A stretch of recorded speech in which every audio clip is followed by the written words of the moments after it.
कि एक विशेष समुदाय के लोगों पर जानबूझकर उन्हें टारगेट किया गया और टारगेट करने के बाद फिर आपस में झगड़ा हुआ, जिसकी वजह से मामला बढ़ा। नहीं तो क्या आवश्यकता थी? अगर आपका कार्यक्रम चला, आप चुपचाप निकलिए ना। क्यों जरूरत है आपको एक दूसरे धर्म के लोगों को गाली देने की, डीजे बजा के वहाँ पे उनको गाली अपमानित करने की? क्यों उनकी छतों पर चढ़ के आप अपने झंडे लगा रहे, उनके झंडे उठा के फेंक रहे हो? तो कहीं ना कहीं ये साफ दिखाई देता है कि एक विशेष जाति के लोगों ने, खासकर एक विशेष जाति के लोगों ने अपने प्रति अपना प्रभुत्व दिखाने के लिए एक विशेष समुदाय में, मुस्लिम समुदाय को नीचा दिखाने के लिए ये कार्यक्रम किया था। और जब ऐसी स्थिति बनी तो आपस में टकराव हुआ तो फिर अब एक तरफा कार्रवाई क्यों? भाई हम इस बात का कड़ा विरोध करते हैं कि भाई एक विशेष जाति के लोगों पर हमला नहीं होना चाहिए। ठीक है, एक बच्चे की मौत भी हुई, हम इस बात को भी मानते हैं, एक बच्चे की मौत भी हुई, भाई जिसका बच्चा चला गया वो बच्चा वापस तो आएगा। लेकिन जो दूसरी एक जाति के लोग हैं, जो खास एक मानसिकता वाले लोग हैं, एक मनुवादी मानसिकता, उन लोगों की जिम्मेदारी नहीं थी क्या जिन्होंने इस घटना को अंजाम दिलवाने की शुरुआत करी? आप किसी की छत पे चढ़ोगे, आप वहाँ गाली गलौज करोगे, उनके झंडे उखाड़ के फेंकोगे, तो कार्रवाई तो आपके ऊपर होनी चाहिए थी ना। लेकिन प्रशासन एक तरफा कार्रवाई कर रहा है। वो कार्रवाई किस पे कर रहा है? वो मुसलमानों को चुन चुन के नोच रहा है। मुझे बताइए कितने हिंदूवादी घरों पे लगे हैं पोस्टर वाले, बुलडोजर वाले? लेकिन मुस्लिम समाज के लोगों ने भी तो जो हत्या कर दी वो भी तो गलत ही किया ना। क्या सबूत है? मैं कह रहा हूँ क्या जांच हो गई? जांच हो गई? सबूत है कोई कि मुसलमानों ने मारा है? देखिए ऐसी कोई वीडियो सामने नहीं आई, ना से कोई सबूत आया। होता क्या, दंगे में मरता जब इंसान है तो कोई और करके चला जाता है और ब्लेम किसी और पे भी लगाया जा सकता है। लेकिन मीडिया हमने रिपोर्ट के मुताबिक जो आप जानकारी आ किसे रही मीडिया है मान कि रहे हैं, जो पहले है ये तो बता दीजिए। घर में खींच करके नहीं उसकी नहीं, हत्या आप कर दी मीडिया किसे गई। मान रहे हैं? ये जो मेन स्ट्रीम मीडिया जिसकी आप बात कर रहे हैं, क्या वो मीडिया है? सच बताइए। वो एक प्राइवेट कंपनी है और उन्हें सरकार से फंड होता है। सरकार हिंदू के ऊपर चुनाव लड़ती है, हिंदू मुसलमान के ऊपर चुनाव लड़ती है। वो अपने एजेंडे से काम कर रहे हैं। अब जिन मीडिया वालों को आप पत्रकार कह रहे हैं, वो सड़कों पे कभी आते ही नहीं है। वो न्यूज़ एंकर रूम में बैठते हैं, एंकर रूम में बैठकर वहां से एक स्क्रिप्ट लिखी हुई स्क्रिप्ट पढ़ते हैं। तो क्या वो मीडिया, पत्रकार का काम हो तो जमीन की धरातल को, सच्चाई को दिखाना? वो तो वो काम करते नहीं है। वो तो सरकार के चाट उगा रहे हैं, क्योंकि अगर वो नहीं करेंगे तो उन्हें पैसा मिलना बंद हो जाएगा।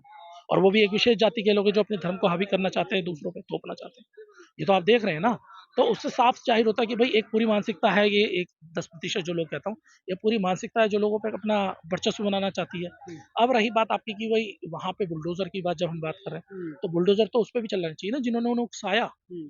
हमने क्या ऐसी वीडियो नहीं देखी जहाँ प्रशासन एक तरफा हिंदू जो संगठन के जो लोग होते हैं, जो पत्थर मार रहे होते हैं, उनकी तरफ खड़ा होकर वीडियो बनाता मुसलमानों की, जहाँ जालीदार टोपी दिखाई देती है, सिर्फ उनकी वीडियो बनाता, इधर की वीडियो कभी नहीं बनाता। क्यों? क्योंकि इधर के लोगों की फिर उन्हें रिपोर्ट करनी पड़ जाएगी। लेकिन मुसलमानों के हुए लगाइए ना, अगर आप ईमानदार प्रशासनिक काम कर रहे हैं, लगाइए ना सबके घरों पर वही बुलडोजर के, चिपकाइए ना, चस्पा कीजिए। भाई चाहे हिंदू हो या मुसलमान हो, सब पे लगाइए जो इस दंगे में शामिल था। लेकिन नहीं, आप मुसलमानों को टारगेट करें क्योंकि आपकी सियासत हिंदू और मुसलमान पे चलती है। लेकिन सर सवाल ये भी है कि हमने कई बार देखा है कि अधिकतर जो पत्थरबाजी होती है वो हिंदुओं की रैलियों पर ही क्यों होती है, हिंदुओं के जुलूस निकलते हैं उन पर ही जो पत्थरबाजी क्यों नहीं होती है। सिख समुदाय के लोग भी निकालते हैं जुलूस और अम्बेडकरवादी लोग भी निकालते हैं और भी तमाम लोग हैं। देखिए इससे पता लगता है कि कौन गलत है, कौन अपराधी है। अब उसका उदाहरण देता हूँ।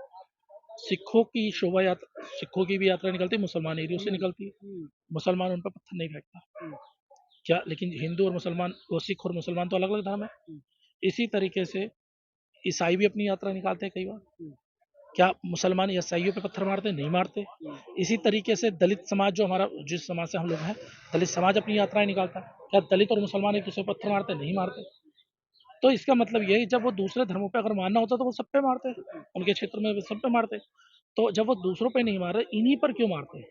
सिर्फ एक ही जाति, एक विशेष समुदाय के लोगों पे क्यों मारते हैं? इसका मुख्य कारण है कि वो नहीं मारते हैं, ये शुरुआत करते हैं जिस पर क्रिया पे प्रतिक्रिया होती है।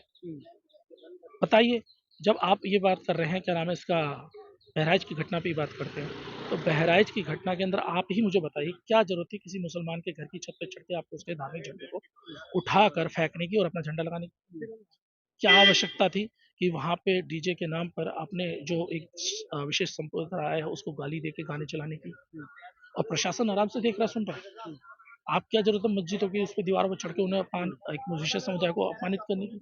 इसका मतलब साफ है कि कौन अपराधी है। तो क्या आपको कोई इसमें षड्यंत्र लग रहा है, साजिश लग रहा है, क्योंकि पुलिस प्रशासन की मौजूदगी में ये सब कुछ हुआ? जी, षड्यंत्र तो है क्योंकि अभी 37 सीटें चुनाव हारी है भारतीय जनता पार्टी। और अगर हम बात करते हैं देश में, भी देखते हैं तो मोदी के बाद योगी की बात जिक्र होती है। और योगी की सरकार में सबसे बड़ी हार अभी उत्तर प्रदेश में ली खाई है इन्होंने। तो ऐसी स्थिति में अगर योगी अगर अगर मैं फिर कह रहा हूँ, अगर योगी ये बाई इलेक्शन जो 10 सीटों पे भी हारता है तो उससे छवि योगी की भी और मोदी की भी और भाजपा की भी धूमिल हो जाएगी, क्योंकि उत्तर प्रदेश सबसे बड़ा राज्य है। तो ऐसी स्थिति के लिए उन्हें अब जरूरत है कि कैसे भी करके पॉलिटिकल ड्रामा बनाया जाए। और पॉलिटिकल ड्रामा कैसे है भाई, जो लोग बार बार शमशान और मंदिर की बात करते हैं, सॉरी कब्रिस्तान और मंदिर की बात करते हैं, तो वो तो एक विशेष समुदाय की बात कर रहे हैं ना। वो बता रहे हैं कि मुसलमानों तुम्हारे लिए कब्रिस्तान हमने ढूंढ लिया और हमारा तो मंदिर बनी रहे, कह रहे हैं ना इस बात को। तो वो कहीं न कहीं धर्म की लड़ाई लड़ा के हिंदू और मुसलमान के वोट का बँटवारा करवा के दलितों को अपने साथ जोड़ने की कोशिश करते हैं, ताकि वोट में उन्हें फ़ायदा हो जाए। लेकिन दलित समाज को इस बात से समझना पड़ेगा, उनके खिलाफ ही आपको जाना पड़ेगा। क्यों? क्योंकि आपको अछूत बनाने वाले भी यही लोग हैं, श्रवण मानसिकता के लोग। तो ऐसी स्थिति में दलित और मुसलमान को एक साथ आना पड़ेगा और लेकिन उससे बदलाव आएगा। अब तो वो हिंदू एकता की बात कर रहे हैं। कौन योगी सी जी कह रहे हैं बटोगे तो कटोगे। कौन सी हिंदू एकता है बताइए मुझे? किस तरह की हिंदू एकता? मुझे आप ही बता दीजिए। क्या ये हिंदू एकता जब जातियों में बँटती है तब नहीं दिखाई देता? जब दलित समाज के बच्चों को मूंछ रखने पे मार दिया जाता है तब हिंदू एकता कहाँ जाती है? जब दलित बच्चों के शोषण होते तब ये हिंदू एकता कहाँ चली जाती है? सवर्णों की न्याय दिलाने तो सारे खड़े हो जाते हैं, कभी दलितों को न्याय दिलाते हुए देखा कभी आपने? बताइए कितने सवर्ण न्याय दिलाने आए हैं आज तक? जब बिहार के अंदर दलित बच्ची का बलात्कार होकर उसे मार दिया जाता है, जघन्य अपराध होता है, कितने सवर्ण जाति के लोग आए आंदोलन करने? मनीषा वाल्मीकि की हत्या हो जब हत्या करने के वाल्मीकि की हत्या हुई और उसके बाद वो क्या नाम बलात्कार हुआ, कितने लोग गए? सब तो उसके विरोध में खड़े हो गए थे ना मनीषा वाल्मीकि की। तब ये भाई एकता कहाँ थी? इन्हें दलित हिंदू एकता तभी दिखती है जब मुसलमानों से लड़ाई लड़नी होती है, अन्यथा इनको नहीं दिखाई देती।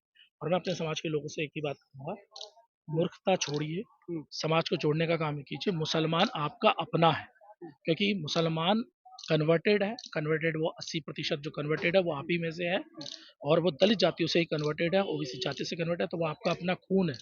आपको वो आपस में लड़ा रहे हैं और खुद सत्ता की चाशनी चाट रहे हैं। जरूरत है आप लोग एक हो जाओ, सत्ता की चाशनी आप चाटो और उनको नचाओ। समय की आ गया। तो इस बात पे मैं आपके दर्शकों के माध्यम से कहना चाहूँगा कि ज़रूरत है हिंदू मुस्लिम एकता को बढ़ाने की, ना कि उसे तोड़ने की।